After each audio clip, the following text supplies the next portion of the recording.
Hey everyone, and welcome to Branchspace's Future Picks, the podcast in which we pick up on and break down all the latest trends, events, and technologies that are molding the future of aviation travel and digital retailing. I'm your host, Clarissa Jenkins, and today's episode is a special one. Why? Because the China LCC summit kicks off, and this is happening at the peak of an era in which low-cost carriers across Asia are no longer only scaling, but actually redefining how airlines compete. And what's even better is I'm joined by someone who has sat front row seat to this entire transformation from day one, the only founder of Summit Asia Events himself, Mr. Fowler Wang. Based in Shanghai, Mr. Wang is also China's regional representative at the International Air Cargo Association. He brings over 2 decades of experience, not just in cargo, but logistics, aviation events, and so much more, where he's played major roles in building the industry's most established platforms for collaboration and exchange. It's also worth noting that this didn't happen within the last couple years. It's been over the past decade that we've seen China's LCC sector evolve from a really kind of early exploratory phase into a very, very mature industry, featuring a shift from extensive market growth to refined and specialized development.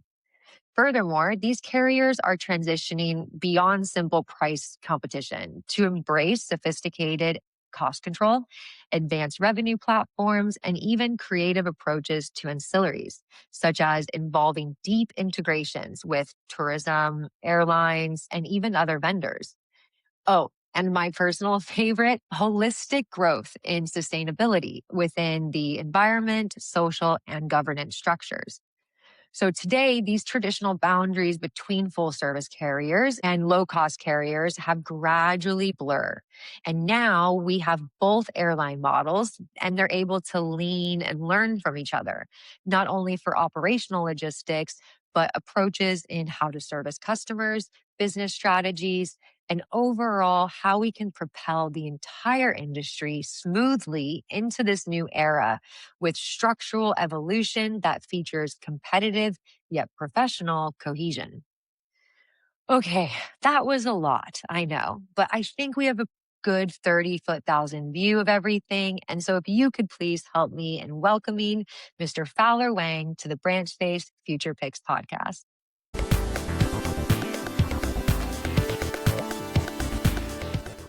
Okay. Thank you, Clarissa. Thank you very much for your introduction and overall the introduction of low cost in China. First of all, let me introduce myself a little bit and your questions. I started my job beginning of 2000. Back to that, China is just entering WTO. We just signed the WTO agreement back to that time. So it's exactly the time for China to open its gate to the world. Actually, I'm an English major student. Then after graduation, I'm doing a 1-year translation job for a state-owned company. It's boring. So 1 year after that, I just left them. And I joined a company actually called GIS. They are the first company or maybe the second company in Shanghai who's doing the industry summit back to that time. Okay. And I need to mention another company called the Marcos Events. They are still existing. They are the grandpa of the whole the summit industry in China. So back to at that time, I'm working with GIS from 2001 to 2000 to 2003, actually. 3 years I did working with a very high level Chinese government, state-owned government, and the working range a lot of different industry. First of all, definitely aviation, then healthcare, hospital, mining, petroleum, hotel. I think I did For the 3 years, I did more than 40 international industry summits. And during the 3 years, I absorbed a lot of knowledge covering a lot of industry, especially aviation, healthcare, hotel, and travel. And actually, I'm an English major guy. I'm applied the job in GIS as a IT guy and operation guy. But during the 3 years, I learned every role of this company, and I do some of part of every role job during these 3.5 years. That's Wow. why I started like an industry summit for China, and that's what I learned for the past. That's really fascinating. So, would you say that you, at that young age, had an idea that you might want to go down the summit route or maybe found your own company? Or was it Mm. while you were over the course of those 3 years, because of the exposure you had, you then said to yourself, wait a minute, maybe this is You know, the, my whole career is always related to international big issues. The reason why they left GIS, shut down their company and left China is because of the SARS. Remember 2003, 2004, the SARS. yeah. SARS is coming, then actually they did a great job during that period. GIS is number one in China, and also due to their government partner is very high level. So we did a lot of great job for different industry. Personally, I involved in like aviation, like travel, like a hotel and a hospital, healthcare. That's what I do for the 3.5 years. Then No, that's awesome. because of the SARS, they left China, shut down the company. So I take over part of their resources with the permission or with agreement with my two boss. Actually, I should thank one of my boss in GIS. He is my mentor for my whole life. He teach me how to communicate with foreign guy, how to communicate with the government and also client, and he teach me how to write a professional email, and he teach me how to do a conference produce, how to do marketing, all kind of skill from him. So I still keep contact with him. Now he is working for Australian healthcare government. Yes, at this Wow, that moment. is quite an experience that you've had. And I love hearing about mentorships because Yes. I am, relatively new 2 years to the aviation industry, and I'm surrounded by such amazing, incredible, intelligent Yes. legends in the Yes. industry. And sometimes I wonder, like, well, who is your mentor? Like, what was your story? Can I kind of trace your steps? And it's just great to hear the back end of everything, and also the variety of industries you've been involved in. Hmm. They all have similarities. Health and Yes. aviation Yeah. they're so different, as we know, but there Yeah. is similarities when the qualitative aspects. And the So being able service. to learn, Service is the yeah, same thing. Yes. exactly.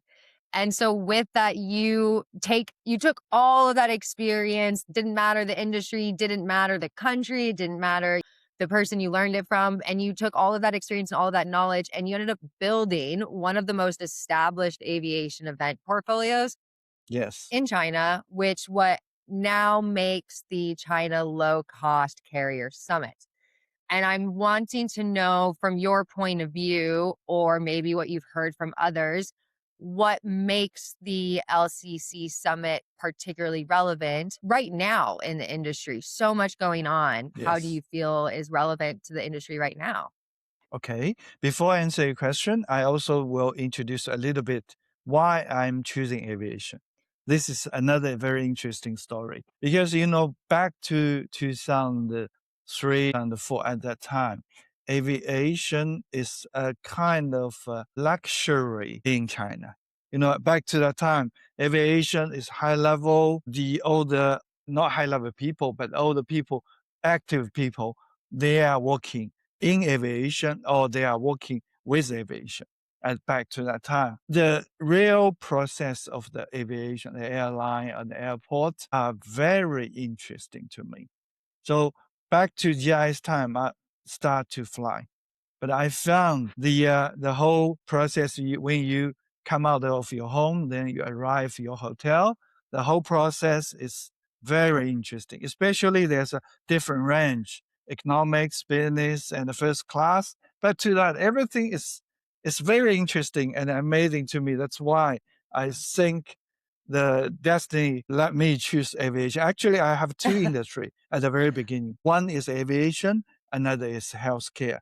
But I gave up healthcare 2008, the global economic crisis, then fully start the aviation. That's my background. And during the past 10 years, I set up 3 to 4 brands for aviation. One is the most history, one is cargo. New China Air Cargo Summit, already 20 years. And also low cost, like what you see, is 10 years. And another one is 14 years, is airport passenger experience, 14 years. And another one is more and less. That's what I do.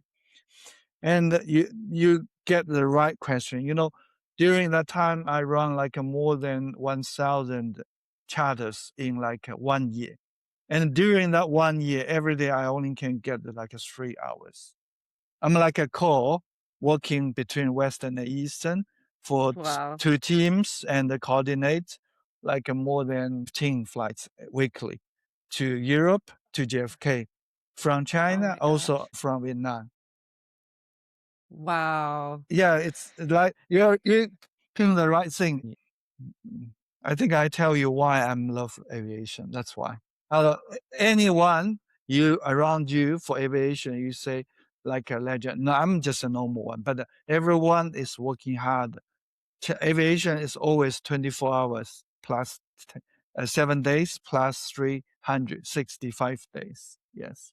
And so that now, fast forward to now, are you happy with that decision? Are there things going on that are very relevant for the LCC and you, Cargo. yeah, and cargo that you're like, thank God I chose aviation because this is very interesting and fascinating. I'm right there front and center for it. Okay. I think I can answer you like this. Luckily and unluckily, I choose aviation. That's my answer. Yes. Okay. Yeah. I love it. Enough Definitely. said. Yeah. That's Drop it. the mic. Yes. Okay. Then let me answer your first question. First of all, yes, my LCC events this year is 10th anniversary.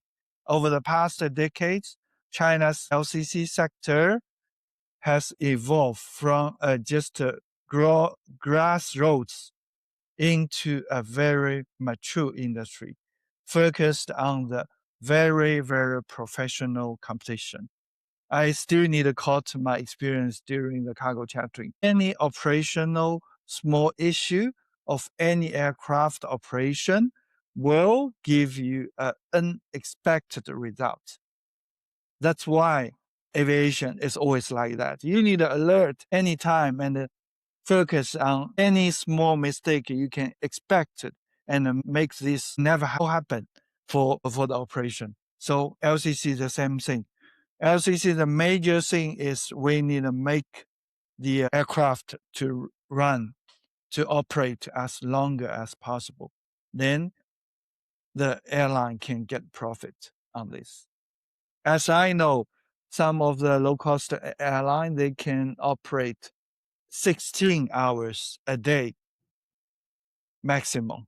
And I think that's a very good record. Cargo airline, that's different story. In the peak season, they can run 22 hours, 24 hours, something like that. Yeah, that's Wow. cargo. Yeah, that's Wow. cargo. It's another story. It's more amazing or crazy for the Yeah. operation. And Yes. that's a whole nother kind of topic with Yeah. the monitoring of that. We see that in the United States with truckers. Yeah. They work very long hours, and there's more and more businesses coming out, industries coming out around those, monitoring and creating safety, but also providing rights, Yeah. the ethicality behind the trucking drive. And I never even thought about cargo planes, cargo flight, they probably are battling the same things. I wonder if there's any technology that can be transferred across industries to help them like that in those Yeah, in peak situations. season, they will do a basic ML maintenance, then do like what I say, 18 hours or 20 hours or 22 hours, something like that. That, that's Yes, wild. yes. Wow. Yeah, and let's go back to the low cost. Like what you see, the LCC now is entering the LCC second 2.0 version, the smart cost, because the shift driven by the needs for the high research investment. Carriers are moving beyond simple price war to embrace more sophisticated cost control, digital retailing, and the personalized services. And like what you just introduced, the difference between the low cost and the full service airline now is no much difference, especially those after COVID in China. Before that, China, we will separate these definition very clear. Spring Airline, Nine Air, or China United, they are all low-cost airline. But now after COVID, all these big giants, they all join this market. So once the price competition, the service competition, everything is a competition, then the profit of these low cost airline will coming down. And definitely the SaaS is also another key point for everyone. Definitely, yeah. Yes. I really appreciate you saying that's fascinating about the blurring the boundaries between the low cost and larger carriers, because that's very relevant right now with what's going on with Spirit. Yeah. YouGov, a UK-based polling company and consumer research, they actually released a piece earlier this week about the sentiments of Spirit Airlines customers. And funny enough, those who were current customers or prior customers of Spirit Airlines were actually more likely to say, next time I fly, I will probably go with X airline. The major carriers versus, say, JetBlue, Alaska, other low cost carriers within the United States.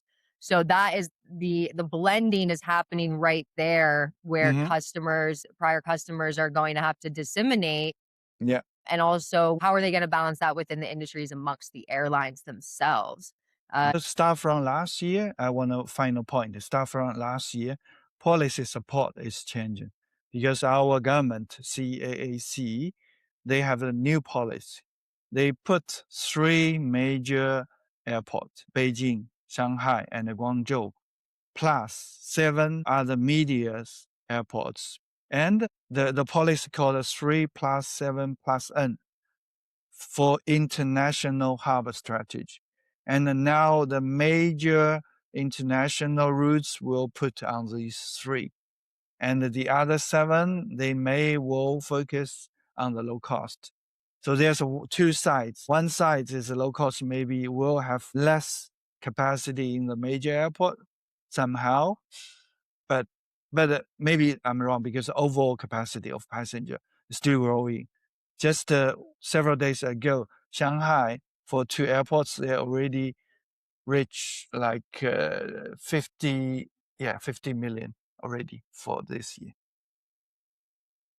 Yeah, total. Or just in 2026, that is Yeah, absolutely just 5 bonkers. months. Yeah, 5 months, something like that. Yeah. So there's opportunities for this policy. There are also disadvantage for low cost for this policy, but I believe the market will adjust by themselves and go up again. Like what I say, whatever happened, no matter what happened, the cargo capacity, the passenger capacity, and the cargo capacity overall for China is always growing. Yeah, definitely. Yes. Yeah. No argument there. Yeah. Yeah. We're seeing that already. Another acceleration in growth, given other geopolitical events, and I'm sure it will become more and more strengthened. And the policy is also fascinating because I wonder if that will occur in other countries. The CAAC's policy play out, will they then adopt it as well to, create a uniform vocabulary and operations? That way everything's a bit more harmonized between countries. There's just so much happening on an individual country level. And then when you expand that and say, well, how does that relate to the rest of the world? You're opening Pandora's box, essentially. Yeah. Yeah. Okay. And so if we hone in on today or this year's LCC agenda, we already see it's very, very clear. There's a strong focus across the event for how low-cost carriers are evolving beyond price. And you actually said a bit about this before. Yeah. So is there anything else from your perspective about what's driving that shift? And if there's not a focus on price anymore, as much of a focus on price, what are LCCs focused on? Okay. First of all, I think the first point is yield pressure. Because now in 2025, many LCC airlines, they facing decline of yields per passenger per kilo, forcing a shift from the volume growth to yield growth. That's yield optimization. That's first of all. Second thing is LCC smart cost, LCC 2.0. The shift is driven by the need of high research investment. Carriers are moving beyond the simple price war to embrace more complicated cost control, digital retailing, and personalizing services. Then another point I need to say is operational efficiency. I just say that already because everyone want to maximizing their aircraft utilization. That's now what happened. And do you think they're intertwined? How do you think LCCs might experience these three elements? So the yield pressure, the LCC 2.0, smart cost, and then operational efficiency. Would you say all of these are blended together? And if there's more pressure applied to the yield, well, then you need to improve operational efficiency, which then leads to LCC 2.0. Am I correct in kind of following that train of process? Yes, I think all 3 points point to one thing is profit. Everyone is one doing it. Yeah, everyone is connected to this.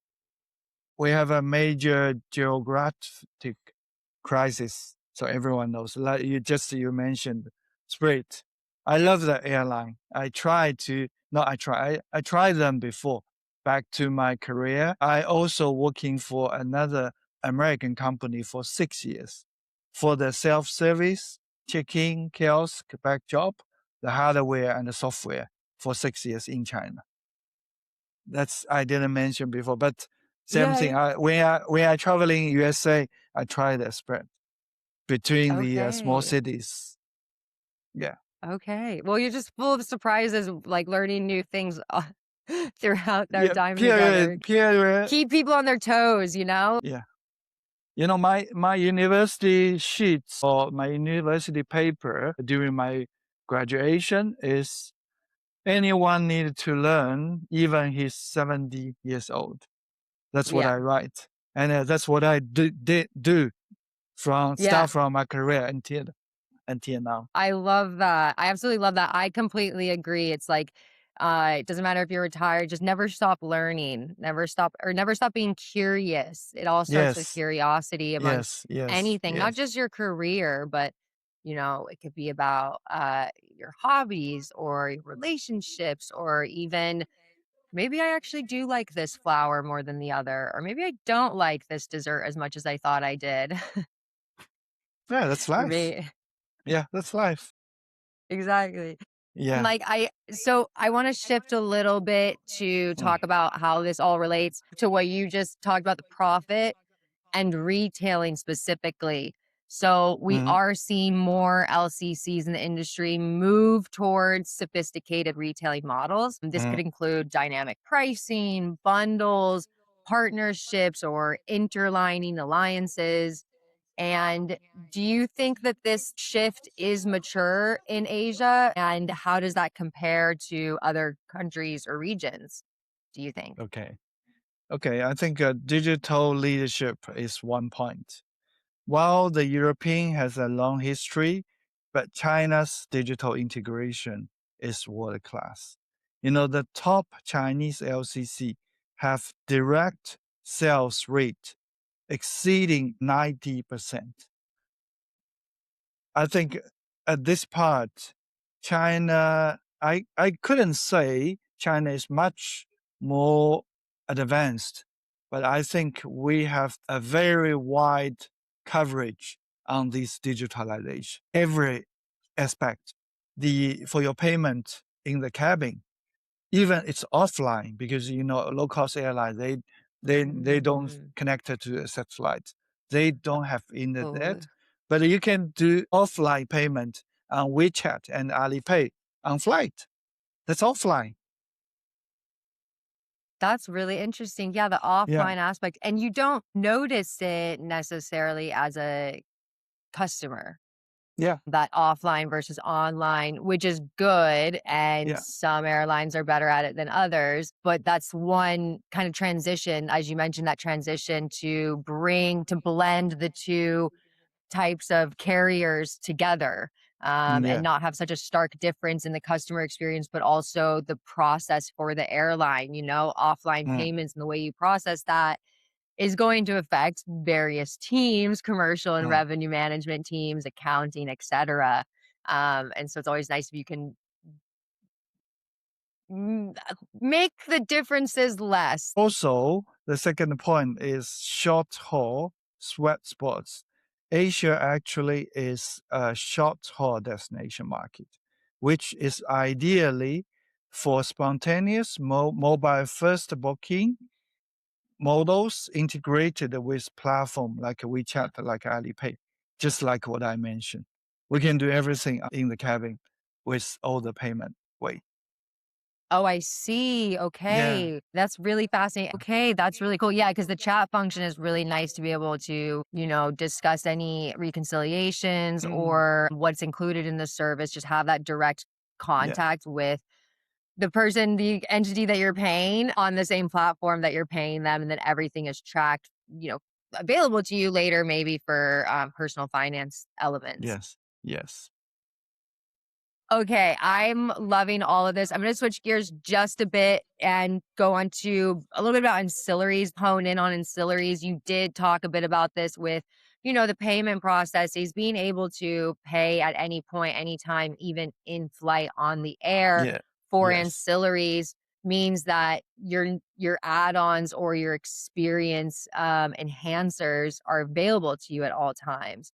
Yes. And this creates revenue, end-to-end revenue for airlines, which is a major theme this year at the summit.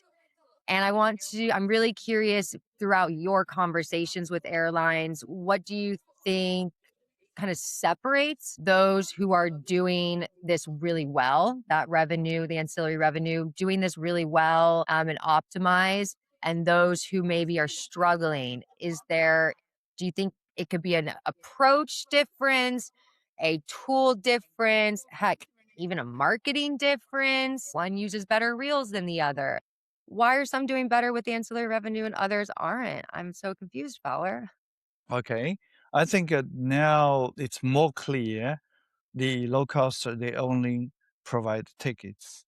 They will put luggage as an ancillary, first of all. Then in flight sales, there's a duty free sales on the international flight of LCC. And also there's a normal online, the in flight sales, shopping for in the flight, and also food is another part, but food is not that popular, as I know, as my personal experience. Then Yeah. finally, like what you see, we have a new thing, but I think it's not mature in China. There's a service when you want to take that flight, your luggage will be delivered in advance to your destination, and when you arrive there, your luggage is already in your hotel room. We have this kind of try. I need this. I need this so Mhm. much, especially for international travel and connecting Yeah. flights. Oh my gosh. I love traveling, but I will avoid long connecting flights as much as possible because nothing is worse than having 3 suitcases at JFK Airport with a 10-hour layover and nowhere to go. Okay. Yes. Yes. Okay.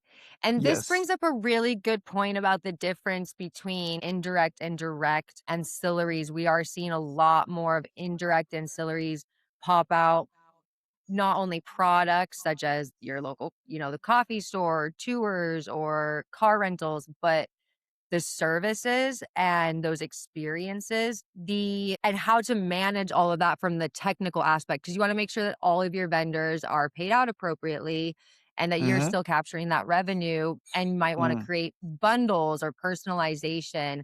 Our platform TripLake actually does all of this very, very seamlessly and Mm. allows for Mm. those integrations to happen. Yeah. And do you think that those integrations and being able to combine product portfolios plays a role in the differences or that separation at all? Yes. That's a new generation of what IATA promoted called NDC. And Mm, there's a lot of these kind of NDC platform company. They are working on this, like what you say, integrated all the service, value added service, whatever, like a buses, like a taxi, rent a taxi or whatever the service into one platform. So you can book everything on once. That's the changes now for the whole industry, not only for low cost, but also for full service airlines. okay. Okay. I'm really glad that I brought that up then. Yeah, that NDC aspect. Yes, and there's a new and more Chinese company on this area, as I know. Oh, in the NDC realm, Yeah, like as yeah. in airlines bringing on No, NDC as a or NDC platform, providers? no, Yes. Okay. as a platform, they attract foreign, interesting things. There's a lot of Chinese company now attract foreign guys to buy tickets on their platform. I think you know one company, Trip.com. You should know. Yes. Then another company you also should know, Skyscanner, Yes. purchased I by use Trip.com. Skyscanner. Guilty Yeah, as charged. Trip purchased by Ctrip.com. They are the same company called Ctrip.com in China. They are the number one. Uh, how to call this OTA company in China. They are the world number Okay. one even. Yes, and they also do a lot of LCC service on their platform. Hmm. One platform integrated. Even somehow they didn't use NDC fully, but they already did this through the OTA perspective. Interesting. Yes, yes, yes. Okay. And so if we look at, the self-servicing side of things, ancillaries can also be included in self-servicing. Maybe you want to manage your booking and upgrade or purchase that lounge pass. And so that also connects to airport technology, which you mentioned and discussed about earlier. You've worked a lot across all of these avenues that I just mentioned, self-service and airport technology. The digital experiences over the years, how do you think they've evolved across the passenger journey, specifically for LCCs? I'm really curious to hear about that. Okay. First of all, I think LCC is looking for seamless and touchless services for the whole. I call it supply chain. The goal of is convenience, travel, fast turnaround. That's that's what happened. So we are seeing a moving toward end-to-end digital journeys from facial recognition at the gate and AI-driven real-time feedback. And the less items you have to keep track of, the better.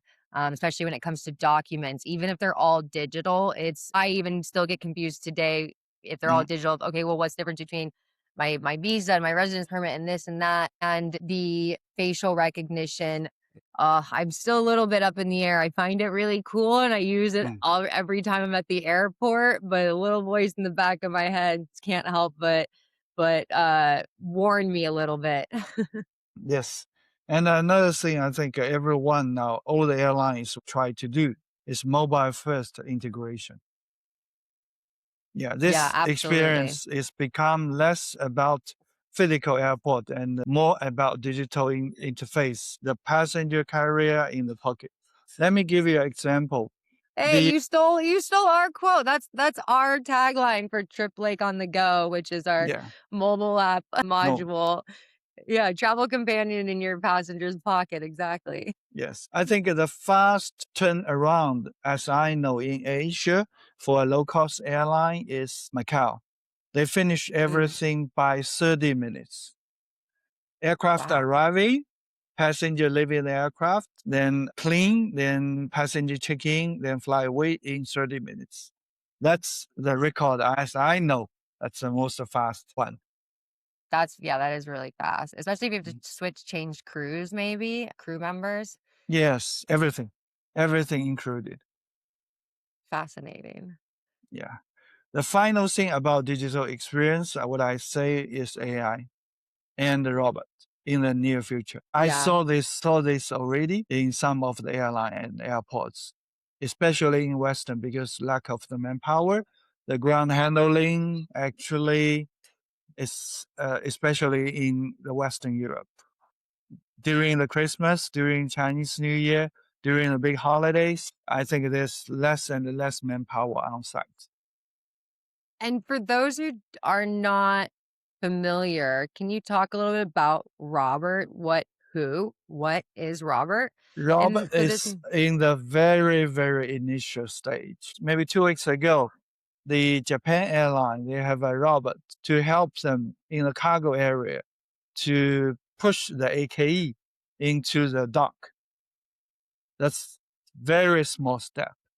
But we had a lot of trying in China at this moment. okay, so right now, so Robert is a AI kind of humanoid robot currently Mhm. being tested in airports, some airports, focused right now on the physical, maybe some physical labor aspects, as you mentioned with the operations. Okay, that's really cool. But are you excited about it? Are you looking Sure, forward to seeing these sure. advancements? Okay, Yes, yes, okay, cool. definitely. I will like what you see. When the new things come in, I will try to learn. Yeah.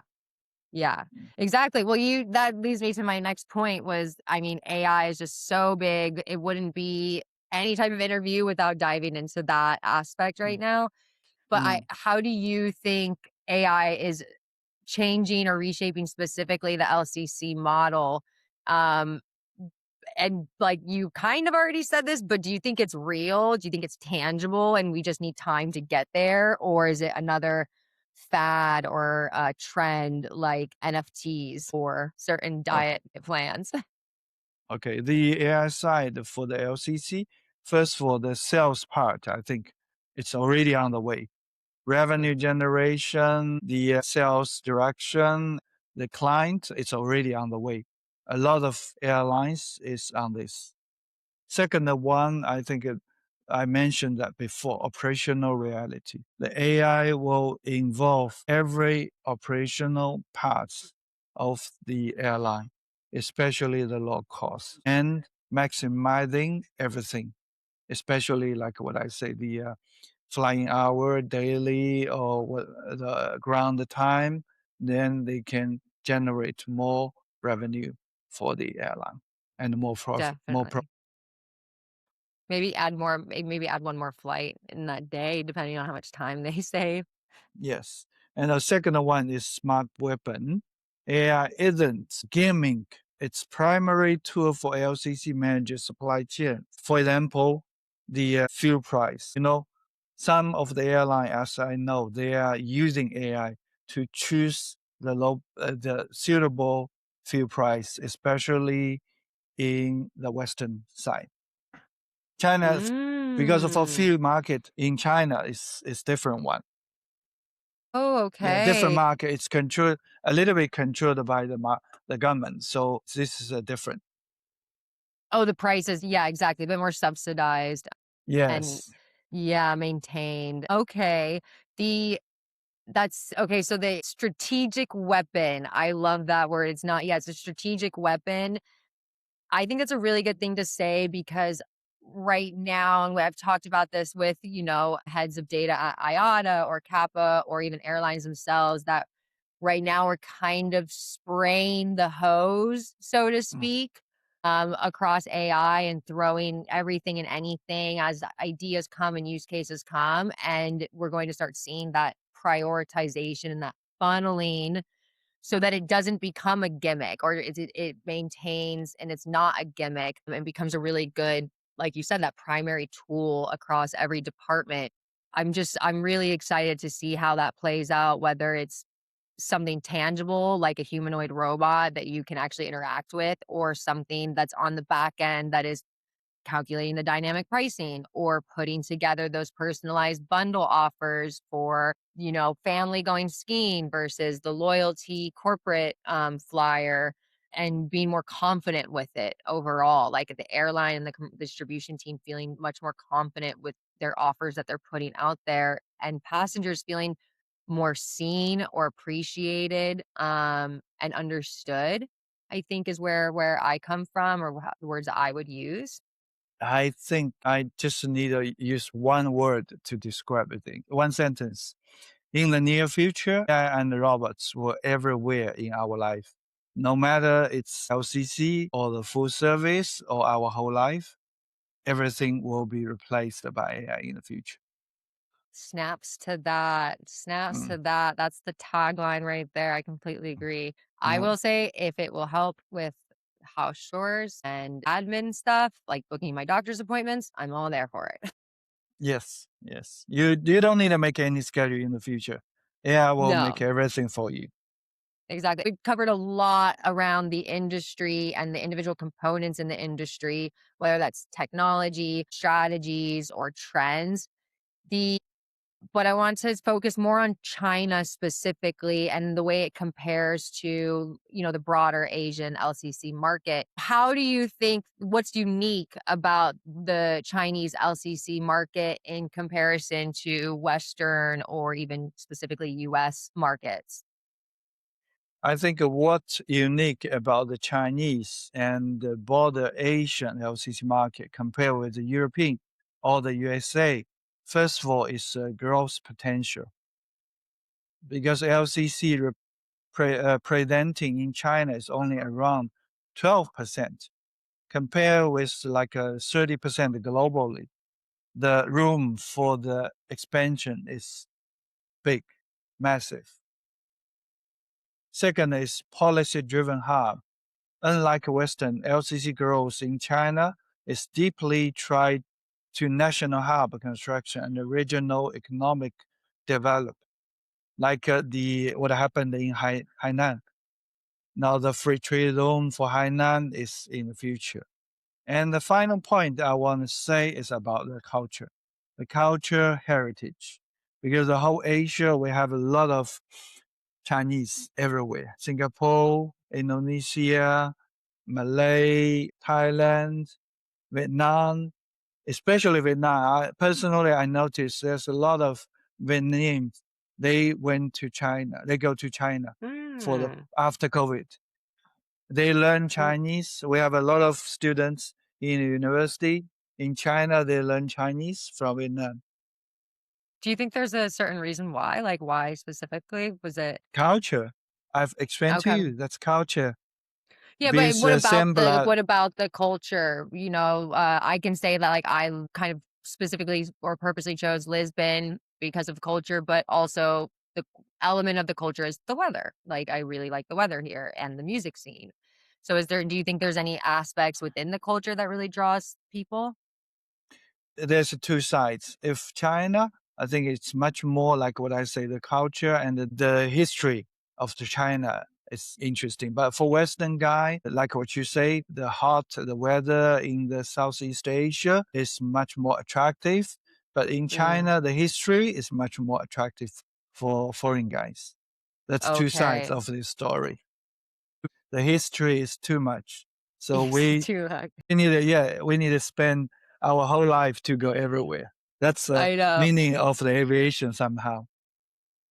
Yes. And we just said this as well, like companies are looking to engage more in Asia. The growth potential is huge across, manufacturing, but even non-tangible things. I want to ask you, what should these companies that want to engage more in Asia, what should they understand? First and foremost, like the most immediate thing that they should understand that might not be obvious to someone from the outside, or just, little someone from Texas like me. I think my suggestion is localization. That's Mm, most important. Any company, Chinese company also, any Chinese company, they want to be successfully overseas, they need to be localized and understand the culture. yeah, I completely agree with that. Yeah, that localization. And it's also fun to explore the localization Mm, aspects. yes. And this, do you think so? If you want localization and connectivity and culture, there's things that need to facilitate that, from the government side. Is there anything happening or you would like to see happen in Asia to facilitate the ability to travel across? Okay, I think the all the government here, including China and Southeast Asia, they welcome these kind of activities and they encourage the culture, especially the Eastern culture. They believe the Eastern culture, I should say, in South, Yeah. especially in Southeast Asia. That's what they Okay. do. Yes, that's what they do. And yeah, I think there's these like kind of visa free or like several different types of visas to help um people, yeah, to travel and come and experience Southeast Asia culture, Yeah, and I also can. Yeah, advance that yeah, I can go to growth. Singapore and Malay without visa. No need visa. And Oh, that's also amazing. Vietnam, it's very easy. Like a 1 day or 2 day, I can get my visa. It's very Oh, easy that's to great. travel across the Southeast Asia from China. Yeah. That's fascinating. I love to hear that. And it makes me Mm. excited to visit one day as well. Yeah. Okay. Okay. So, Mm. and everything you've just said has been so amazing. The little connections between even outside the industry and across the world. And that's one of the big things that events do. They are Yeah. known to bring together senior decision makers, and have those intense conversations and actually get down to the nitty gritty of some of these global issues or events we're experiencing. Mhm. And we saw this with Kappa, disclosing this. Appreciate that. And I need to know, Fowler, the world, the audience needs to know what kinds of conversations are actually happening behind the scenes this year. Okay. For this year, actually, it's a 10th anniversary, like what we discussed. And then now LCC is not just the LCC. Now it's a second version, and the new things will take new generation to control the everything actually. Low smart cost for everything, from the price, from the operation, from the digitalization for the next generation of the everything actually, I should say. Then for this year, we have a little bit disruption or effect by the Iran thing, I think. Yeah, a lot of speakers, they confirmed it before, like CityLink Indonesia, AirAsia, Yeah. Fitz Air, Indigo, AJet, and some of the airline like Gulf Air, Malaysia maybe Air. as well. Yeah. Yeah, It's really yes. unfortunate. They was ordered by their either their board or chairman that's freezing their international travel. That's one point. Luckily, we still will have the big guys like the chief customer office from SpiceJet and also the Hong Kong Express, the owner of the really cool airline, Pati.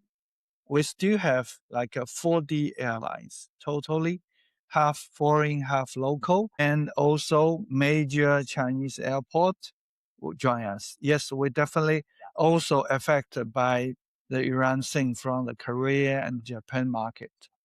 But Yeah. you know, every event or every summit will have its meaning of existing. The right people on site, then during the 1.5 day or 2 days events, the right people, high level guy will discuss the right thing. And if you are the right person on that part, I'm sure definitely you will get what you need for your future career, just like what we discussed for the AI, utilization, these kind of things. I think there's a lot of new things in the industry. For example, as I know, some of the Chinese airports, they are doing a, a financial platform. You know, payment is always a big problem for low cost airline.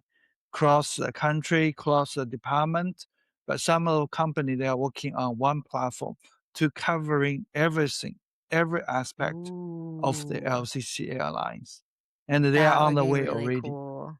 Yeah, Yes, that would this be really cool, platform especially also. across loyalty. I think back Yeah, to my mom, she has like yeah, 3 different airline loyalty credit cards. If you could bring all yes, that yeah, together to one that feeds the entire alliance or yeah, entire region, whew, talk about yeah, convenience. And the yes, cost plus yes. value model, talk about like optimizing that. Yes, the existing of my events of this platform is we want to have more ideas on during the event. Then after events, we will have more and more deals will be made. For example, an Australian company called Maximizing, they signed with TZJet after last year events, and there will be several big deals always after during my events actually. Ooh, okay. Love to hear Yeah. that for our sales people out there listening in. Yeah. Yeah, you definitely want to hop on these Summit Asia events. And I really want to take a moment to appreciate your words about certain conflicts happening right now because yes, we're all globally connected through phones in an instant moment. But when you're able to interact with people in person or even over the phone and actually talk about things through maybe some of these events and what elements they're bringing to the forefront within the industry, sustainability, maybe, I think could be a bigger type of conversation to be had in relationship to all of this. It again shows you that we're not all that different. And we can, if we come together and establish something together, the future is, so much brighter and that value and cost optimization will become even stronger. Yes. We have so many other things we could talk about. I personally feel Mm. like we need 5 other episodes, follow-up episodes to drill into the individual topics that we were discussing. And I would like to just ask you overall, we covered a lot of things. So, is there 2 themes that you would like to highlight that really define the growth of LCC over the next few years, where you're heading within the company? Okay. I think, like what I say, the first point is about the uh, op- uh, operational optimization. That's the first thing. I think this is most important thing I can observe from the industry. If you don't make your operational perfect, then you will losing money, losing profit. That's the first thing. Second thing is also is how to make the market how to say how to make the LCC market much bigger. That's another story. It's in China. It's not only the LCC airline. It's also the story from the government. So that's the 2 point I should tell you in the future for the LCC development will be. But another thing is like what we have in the beginning, the difference between LCC and full service is not that clear. So we will see, definitely will see big changes in the next 2 to 5 years for Fascinating. this Yeah, industry. maybe Yes, LCC will not be a term anymore. Maybe we'll have a whole new term come out that blends the yes, 2. yes, MCC, medium cost carrier. So, yes. Something.